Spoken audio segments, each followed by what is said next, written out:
Hi, I'm Montgomery County Auditor Carl Keith, and I'm happy to welcome you to another episode of Auds and Ends.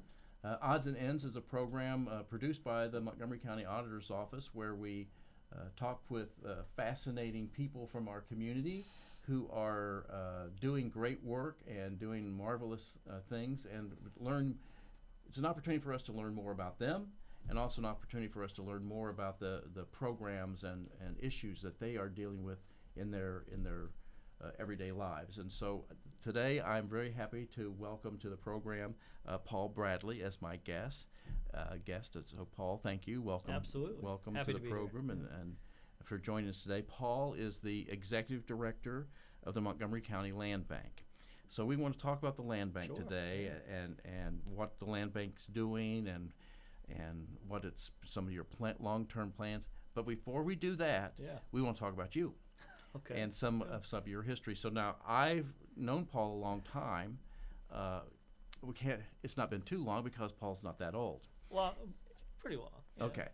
yeah. But when I first met Paul, he was a field Yeah. representative for Senator Sherrod Brown. Mhm. And so you want to talk about that a little bit? Sure, About that? yeah, I'm sure yeah. that was a fascinating experience. Yeah, so that was 14, 15 years ago, right out of college. And I had interned for Senator Brown out of his Cincinnati office for a summer, and was honestly about to take my physical for the Marines Oh, when I got okay. the job offer from his office Well, to you could come have in been and a interview. Marine. Yeah, I didn't yeah. know that. I Yeah, didn't know that would have been definitely a interesting fork in life. But I got the job offer from him, and to me that was a different calling for service, a different kind of service, and it was something that I really gravitated towards. My degree was in political science, so it was obviously something I was interested in. From UD. From UD, Mhm. the University of Dayton. That's right. That's right. And it gave me the opportunity to stay in Dayton, which I love. And You're not originally a Dayton not originally native. from You're Dayton, originally Indiana from native. Indianapolis. That's Yeah. right. I came here for college and never left, and convinced my wife to come back after she went to UD and then went back to Michigan and got her to come back too. But so I spent almost 7 years working for him, covering 8 or so different counties, the primary area being Montgomery County, Dayton area, but going all the way up to Lima and sometimes covering things down in Cincinnati too. But it was a great opportunity. I got to meet so many cool different people like yourself. Very And, cool. Very cool. Absolutely, absolutely. And it's funny. I was working for the federal government, but I spent so much more of my time as a regional rep, more locally, working for, working with local government entities, different businesses, nonprofits, whatever you. But it gave me a good appreciation for just the impact I think local government has on people's day-to-day lives. I always tell people now, of the two different jobs I've had, I've worked local and I've worked federally. If you want to see your impact, if you want to feel like you're committing and doing something for your community, not that federal government, those things aren't important, but that day-to-day impact, you see that so much more on a local level, and that appreciation and that ability to see your work kind of come to fruition is very, very rewarding. Yeah, people's impression of government sometimes is formed by what they watch on the evening news. Unfortunately, and so you see these things going on internationally, nationally, whatever. But you're right. And of course, I'm biased. I've been working in local government for 40 some years, and so. But you know that the things that we're doing at the local level really is impacting people's daily lives. The day-to-day lives, the impact, whether it's schools or taxes or your homes. I mean, I always tell people the work we do and the work you do in Treasurer's Office, all these different local entities, the work that we do impacting people's homes, which is traditionally most families' biggest investment that they will ever have is in their home, is monumentally important. And again, you just see it day to day, the work we do, which is great. You left Senator Brown's office and went to Antioch. Was that went to Antioch kind of University? Yeah, kind right. of a step out from the government work for a couple years. It was about 2 years. And I was their government relations and development director for a couple years. Kind of a similar role. A lot of networking, a lot of working in the community, helping Antioch perhaps strategize about some different avenues and ventures to get into. I knew it wasn't something that I was going to be married to for the rest of my life, but it was an opportunity maybe to take a little bit of a step back politically for a couple of years. So. Okay. Well, it wasn't in my notes. It wasn't in my notes, but speaking of step back politically, you ran for office yourself a couple of times, right? Did. A couple offices. Twice. I'm 0 for 2. Well, so was I. So sometimes turned out okay. Sometimes you have to do that. Absolutely. It's humbling. It's humbling. Very, very it's humbling. Yeah. But so you ran for Dayton School Board. I did, yeah. And then ran for the state Senate. I did. Yeah. So talk about your experience on the campaign trail. I tell this to any new candidate who wants to come talk to me about my experience. Yeah. I first always say thank you and congratulations to anybody who's willing to put themselves out there, because it is not easy to be out on the campaign trail, putting yourself out there, have the spotlight on you. Obviously, the different levels have different, magnitude of spotlight, but it is a lot of hard work if you're doing it the right way. As you know, to do that successfully, it's going to community events, it's going to evenings, nights, day, weekends. You sacrifice a lot of personal time. Exactly, and you're never going to please everybody. There's always going to be people who are critical of maybe perhaps a position you've taken. Or maybe not something you've taken, but it's hard work. It gave me a good appreciation again for what that system is supposed to do, and how obviously our free and fair elections are kind of the backbone of our democracy. And while neither of those two opportunities turned out the way I was hoping, I don't regret them, and I think everything I've done, including those two campaigns, have led me to the job I have now too. Today. So I sometimes tell people the first position I ran for the state Senate back in 1980. Yeah. And I tell people that losing that race was the best thing that ever happened to me. So sometimes it just kind of it works out, and you're disappointed at the time, but you don't realize. Looking back on it now, looking back 40 years later, looking back on it, what I learned and what I gained from that really helped me to be a better public official. Absolutely. I think. Absolutely. Do you think that's true in your case? Oh, 100%. And it's again, to run a race the right way, win or lose. I think people see that. People appreciate that. And you, in turn, I think, gain an appreciation for what it means to be a public servant. You really do. And I see that in you, and I see that in so many of our other local officers. You learn things you can't learn in a textbook, that's for sure. That's exactly They don't right. teach you this. They don't teach you this in school. Right. I was a political science major. You're a political science major. They don't teach you that kind of stuff. They do not. Yeah, and and people like you who have done this for so long and have done it so successfully, the way you're able to engage, and the way you're able to engage with residents and constituents in a meaningful way, and to look them in the eye and for them to feel heard. You learn a lot of that from the campaign trail, right? And I think that's an important part of being a public official and being engaged with your constituents. So again, that's our system of government is built on that. Absolutely, is built on that, and so to encourage people to do that and have people be involved and engaged is what it's all about. Win or lose. Absolutely, win or lose. I think so. So after those experiences, you came to work for the Treasurer's Office? I did, Is that what you did? I worked for Treasurer Russ Joseph for a few years, which was my first real foray into local government, which I loved. I loved my time at the Treasurer's Office. I really, truly did. Again, you see that impact day to day, and I started out in the delinquency department, which is not, if someone's coming in and they're meeting in the delinquency department, they're probably not having their best day. They're not having their best day, right? But those folks in that department and that team and that work that they do is so critical in helping, whether setting up a payment plan, helping somebody understand why there might be a foreclosure or a tax lien on their property, understanding how to hopefully protect their investment. That I found very, very rewarding.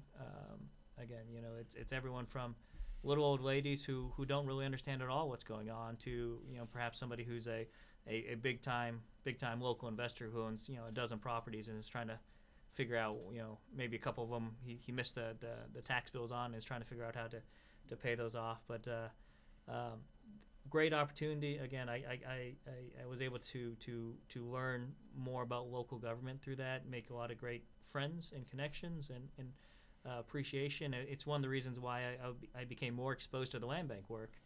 Obviously, with delinquent properties being a big portion of the properties that the land bank. That's a big part of the treasurer's office involved in that. Yeah. So that kind of, again, I say everything that I've done has led me to this point. That's a big piece of it. Yeah.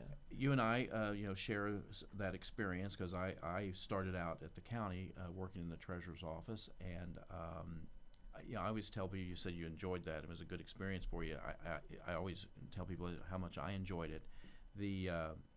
I enjoy being county auditor too, but I think both of those offices, the treasurer and the auditor's office, are kind of like the foundation of government in America. And you learn a lot. You really do about everything because just of the processes. process. So many different processes. So when you left the treasurer's office, you actually came to work for me for a short period of time. And I know during our conversations about what your long-term ambitions were, I think you've gone through some metamorphosis or something, during this period, because you really became fascinated with the development and economic development in the community, and that's right. That's true, I think. I remember when I first joined you, I told you the one job I think I would look to potentially leave for was with the land bank. I remember that. And you were obviously very gracious about that, but.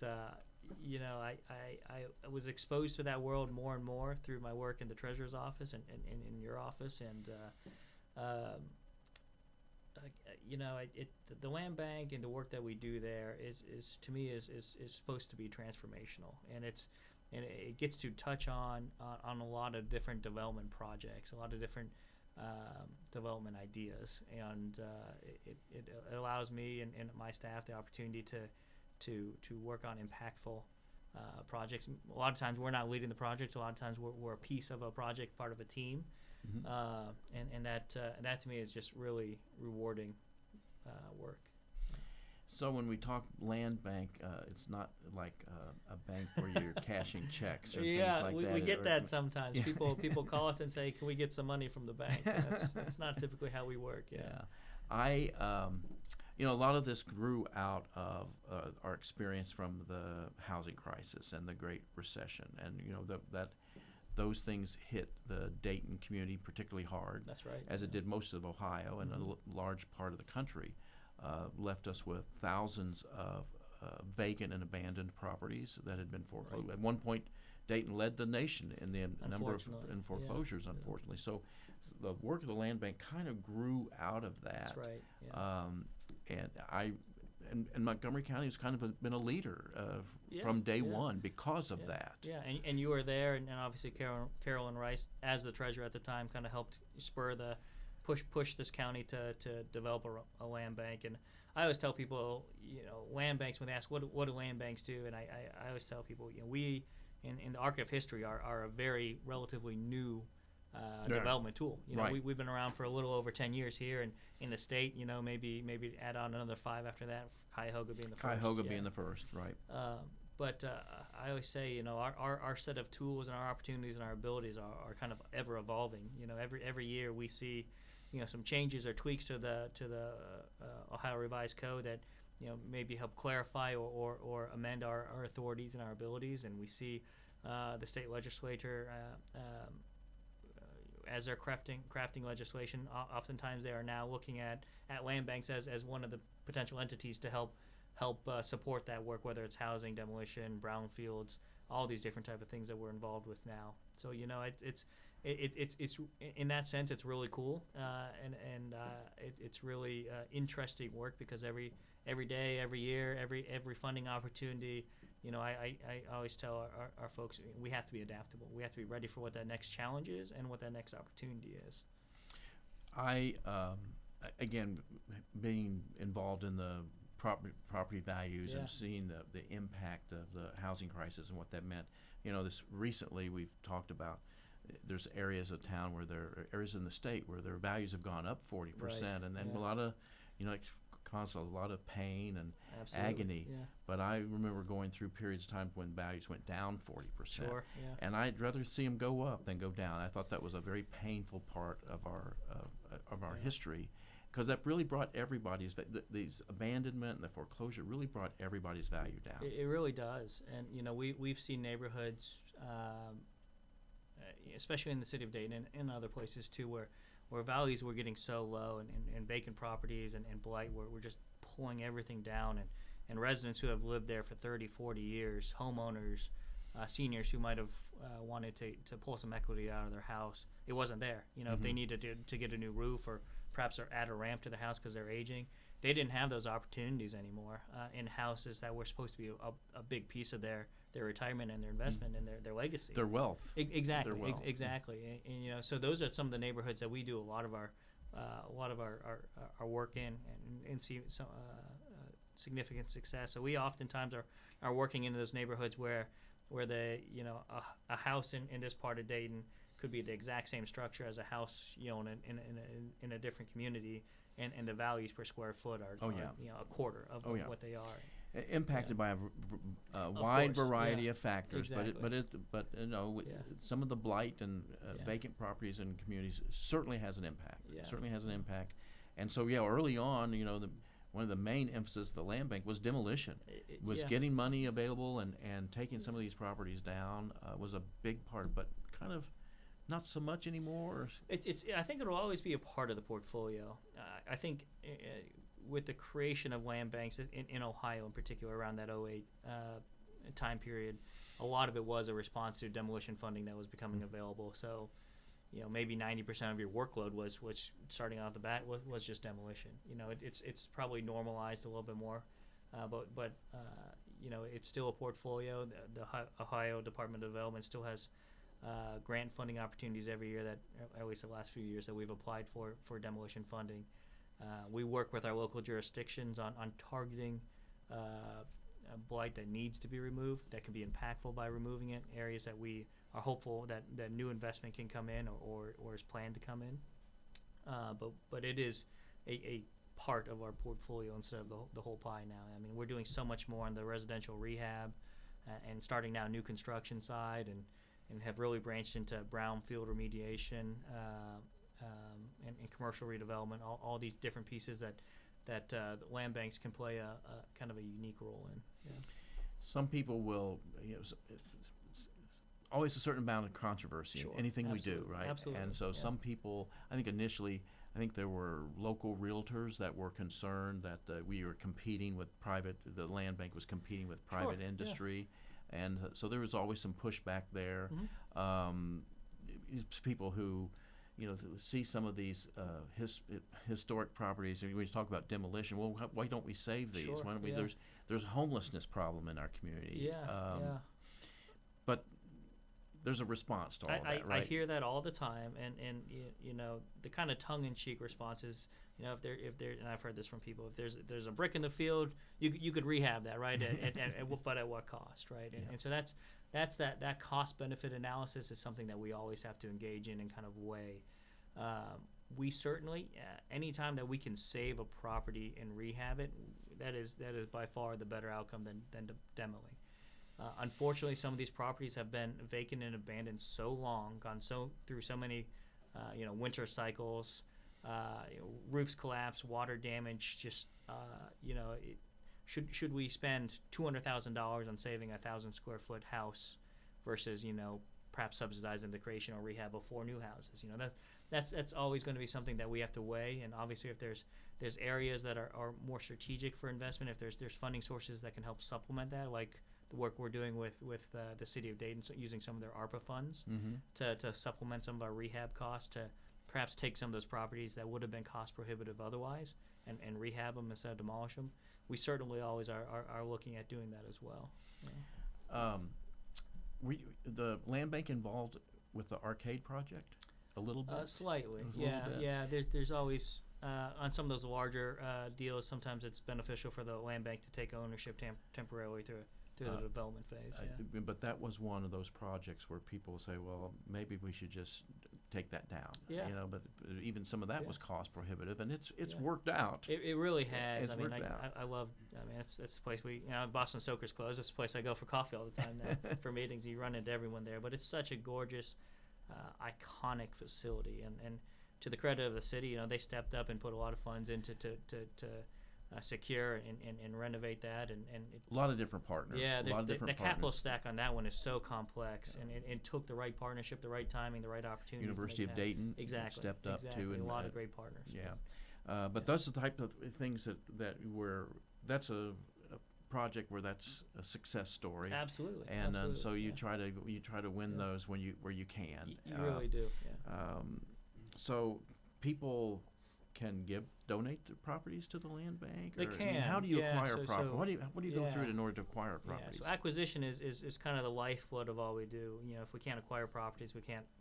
All of our other programs kind of dry up. So it's a lot more complex than it used to be. Back in the day, before some of these court cases, 95% of our properties went through the Board of Revisions, your Board of Revisions, and that you guys house and manage. But that has kind of changed with some of the new policy changes there. We get much less of our inventory goes through the board. Right now, we look at properties still through the board, through judicial foreclosures, the sheriff's auction. Every once in a blue moon, a tax lien. We've recently started exploring a court proceeding it's like a nuisance abatement receivership program through the courts for potential acquisitions as well, market purchases, and then certainly donations where they make sense too. When it comes to donations, we do have to do a title search before to make sure we're not acquiring a property with $500,000 in IRS liens on it or something. Right. People always say, usually when there's a donation coming to us, there are some things that we might have to untangle, but we are happy to look at any donation someone wants us to consider. Yeah. So I want to talk about free trees. Okay. I understand you all have trees that you're giving away, and that's kind of intriguing to me. So talk about the free trees. Yeah. So we are we have an arborist on staff, Susie, who I was talking to your staff Mike here, who I think is in a qualified census tract. That she can help talk through a tree, given your parameters of your lawn, type of sun, spacing, all that. What tree might make sense, but that was in partnership with another grant from the state where we matched the funds to plant trees, and a lot of those are going in people's neighborhoods and backyards. Yeah. The reason it caught my attention, again, this is after the tornado. Yeah. You had a number of properties who lost trees as a result of the tornado, and then a number of people would ask us, now will that lower the value of my home? Well, not really. I mean, it probably will. I mean, long term, if you don't, sure, if you if it was you had a tree, that probably improved the purchase price. So I know I'm probably excited about getting trees. So the tornado took out a lot of trees, and then the canopy, and then the ash issue, problem in Dayton and surrounding I've been going to communities. meetings on that since I was working for Sherrod. Okay. But yeah, it to us, people might say, well, as a land bank, giving away trees, but our mission and our focus is on neighborhood revitalization, right? And that's more than just homes. That's tree canopies. That's the whole culture or feeling of a neighborhood. So it's everything from demolition to rehabs to brownfield remediation, commercial tree canopies, all these different things, potentially placemaking opportunities. And so for us, when there was a grant opportunity and we could match the funds and bring in more dollars to the community, to us that made sense for us to go after and maintain as part of our portfolio. And if anyone's interested in a tree, I'd encourage them to go to our website, mclandbank.com, and there's an application right on there that you can potentially fill out. We have plenty of trees left. So how many trees do you think you're giving away? I'm hopeful it's going to be a couple hundred. Okay, all right. Yeah. Now, I understand you got a $7 million grant from the Welcome Home Ohio program. Yeah. What is the Welcome Home Ohio program? Yeah, so this was the big news we got a few weeks ago that we were very excited about. Welcome Home is a program housed in the Ohio Department of Development. It was crafted by the state legislature again, and this was a program focused on building and rehabbing workforce housing, affordable housing. And so we applied. We as a land bank here, we've mostly done rehab of properties. We've never done new construction. So this is a kind of a new territory for us. But we worked with ODOD and applied for funding, and we're fortunate enough to be awarded at least of this first round of awards, the largest award in the state. Again, bringing funds back to Montgomery County is part of our focus to make sure that we are getting our fair share and having that impact that we, as much impact as we can. So with this grant, over the next 2 years, our focus is, specifically for this grant, is 24 new homes that we will rehab and 40 homes that we will construct. We'll work with a builder and purchase, to sell to home ownership. I've been told that our land bank was the largest grant recipient in the state. Yeah. So that's great. Good for you. All right. How do people get to qualify for these homes? So they can contact us at any time. We certainly will be keeping a list of people who are interested in that. There's a whole, again, these are slated for home ownership opportunities. So there's a training requirement that's applied, that's a part of that program and that process. We will probably be working with partners like Habitat or the Home Ownership Center for that training piece. So if anyone's interested in that, I encourage them to go to our website, give us a call. We will start taking names and lists of folks who are interested in this opportunity. And we're still in the very early development stage, so we don't have a process yet for connecting people with homes yet. We haven't built them yet or rehabbed them yet. So we're still in that process, but we certainly will disseminate that information as we kind of get there. Yeah. When you started out the land bank, you were the operations manager, and now you're the executive director, and for since April, just since Yeah. Oh, okay. I was thinking longer than that, but time flies. It certainly does. So So you're fairly new as the executive director, but you've been there a couple of years, That's right? Yeah. So what would you say is your long-term vision for the land bank? That's a great question, and I'm so passionate about the work that the land bank does and the work that the land bank can do. To me, it's such exciting work, and I truly, and I was telling our board this when they're looking at potentially elevating me to the executive director position. The word I keep coming back to is transformative. I think the land bank work should be work that is transformative to neighborhoods and to communities. Again, we're relatively new, and I look at the work that we've done so far as kind of laying the foundation of our local land bank. We've done a lot of amazing work, and we've gotten to a point where perhaps we can be a little bit more aggressive and a little bit more intentional and lead our own work over multiple years in different targeted neighborhoods, and perhaps layer some of these resources that either we have or that we know we're going to go after from a state or federal partnership as well too. I'm very appreciative of this opportunity. I'm very excited about the next 5 years. It's hard to say where we'll be in the next 5 years because it's hard to say what those opportunities will look like or where the housing market will be, because we're so affected by housing market, housing prices, and all these other factors that are a little bit out of our control. But to me, it's being very intentional about where we put our resources, being very strategic about long-term sustained projects that can hopefully again be more impactful. Looking at some of these neighborhoods perhaps that are struggling so bad that they haven't had really any attention or resources put towards them. And so what can we do for those neighborhoods to try to get them back in the right direction? You had mentioned earlier about some of this conversation about do we really need a land bank, or is this perhaps conflicting with the private industry? And my response to that has always been, we try to work in neighborhoods where the private market is not. My goal is to work in a neighborhood long enough that the private market takes interest. And then we can back out. For us, we're hopefully setting the table for the private market to take over and take it to that next step. So to me, I look at it as a partnership with all those entities that are out there looking for those next hot markets to hopefully redevelop. And when this was first talked about and in its infancy, that was a big issue. Sure, so it's going to compete with the private sector, but again, we were going through a period of time where the private sector couldn't respond to the situation. It was too overwhelming. And so, I hear some of my colleagues around the state, other county auditors say, well, we've recovered from all of that, so we really don't need a land bank anymore. I said, well, that's not true. That's not true. There's still a need, particularly in the urban counties, I think. Maybe not in some of the smaller, but particularly in the urban counties. I've always been a fan of the work. I appreciate you and what you're doing, because I know you're passionate about it, and I know it means a lot to you. I was there when Governor Ted Strickland signed the land bank legislation. I still have the pen. I still have one of the pens that he used, and so it's always meant a lot to me, and I think it means a lot to the community. It's been, I think it has been transformative. So thank you for what you do, and the work that you're doing, and how important it is for you and for the community. So thank you very much. Appreciate it.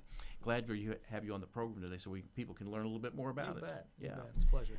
So that's going to wrap us up for this month's episode of Odds and Ends. We will see you next month. Thank you very much for joining us.